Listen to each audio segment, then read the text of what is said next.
আপনার এলাকার প্রাথমিক বিদ্যালয়ের ভবিষ্যৎ বদলে যাচ্ছে। আপনি কি জানেন সঙ্গীত, শারীরিক শিক্ষা আর চারুকলার জন্য নতুন শিক্ষক নিয়োগ হতে চলেছে? এরকম অসাধারণ খবর আর কি হতে পারে? চলুন আজ আমরা জানব কিভাবে প্রাথমিক শিক্ষার মানোন্নয়নে বিশাল পদক্ষেপ নিচ্ছে অন্তর্বর্তীকালীন সরকার।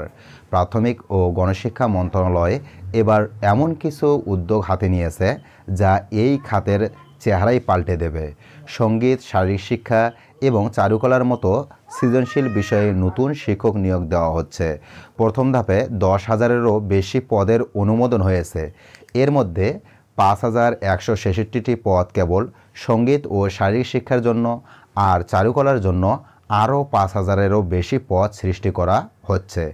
আমাদের দেশের 65,000 প্রাথমিক বিদ্যালয়ের অনেকটাই দীর্ঘদিন ধরে অভিভাবকহীন ছিল, কিন্তু এবার 9,572টি সহকারী প্রধান শিক্ষকের পদ সৃষ্টি হয়েছে।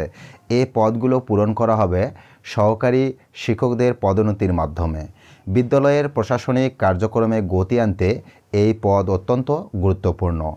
আপনার ছোট সন্তানটি স্কুলে প্রতিদিন পাবে ডিম, দুধ, পাউরুটি, কলা এবং মৌসুমি ফল। মিড ডে মিলের এই নতুন উদ্যোগ কেবল শিশুদের পুষ্টি বাড়াবে না, বরং শিক্ষার প্রতি তাদের আগ্রহও বাড়াবে। এই প্রকল্প শুরু হবে 150 উপজেলায়। ঢাকা মেট্রোপলিটনের 365টি পুরনো বিদ্যালয়ের আধুনিকীকরণের কাজ শুরু হয়ে গেছে। এর মধ্যে 204টির জন্য ইতিমধ্যে প্ল্যান চূড়ান্ত এবং 10টি বিদ্যালয় আধুনিক রূপে উদ্বোধনের জন্য প্রস্তুত। প্রাক প্রাথমিক শিক্ষা 1 বছরের পরিবর্তে 2 বছর করা হচ্ছে। এর ফলে শিশুদের শিক্ষা প্রক্রিয়া হবে আরও শক্তিশালী ও ভিত্তিমূলক। শিশু কল্যাণ ট্রাস্টকে আবার সচল করা হচ্ছে। অবহেলিত ও পথ শিশুদের শিক্ষার আওতায় আনতে এই উদ্যোগ হবে যুগান্তকারী। ভ্রাম্যমাণ স্কুল এবং অন্যান্য কার্যক্রম পরিচালিত হবে এই ট্রাস্টের অধীনে।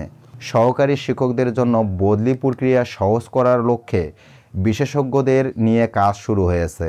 এতে বদলির দীর্ঘসূত্রিতা দূর হবে। প্রাথমিক শিক্ষার মানোন্নয়নে বিশেষজ্ঞদের নিয়ে একটি কনসালটেশন কমিটি গঠন করা হয়েছে। তারা শিক্ষার মান বাড়াতে কার্যকর সুপারিশ দেবে। আমাদের এই উদ্যোগ কেবল শুরু। আপনার সন্তানের শিক্ষা আর জীবন বদলে দিতে এগিয়ে আসছে এক নতুন ভবিষ্যৎ। আজকের সিদ্ধান্ত আগামী প্রজন্মের পথ চলা বদলে দেবে। আসুন আমরা সকলে মিলে এই পরিবর্তনের অংশ হই। ভবিষ্যৎ প্রজন্মের জন্য একটি শক্তিশালী ভিত্তি তৈরি করি। যারা প্রাইমারি নিয়োগ বিজ্ঞপ্তি সম্পর্কিত বিভিন্ন ধরনের তথ্য জানার রয়েছে, তারা অবশ্যই এই ভিডিওর কমেন্টে তাদের প্রশ্নগুলো করে যাবেন। আমরা চেষ্টা করব সেই প্রশ্নের আলোকে আগামীতে কোনো একটা ভিডিওতে আপনাদের সেই বিষয়ের উত্তরগুলো দেওয়ার জন্য। আজকের মতো এখানেই বিদায় নিচ্ছি। দেখা হচ্ছে আবারও নতুন কোনো ভিডিওতে। সে পর্যন্ত ভালো থাকুন, সুস্থ থাকুন। আল্লাহ হাফেজ।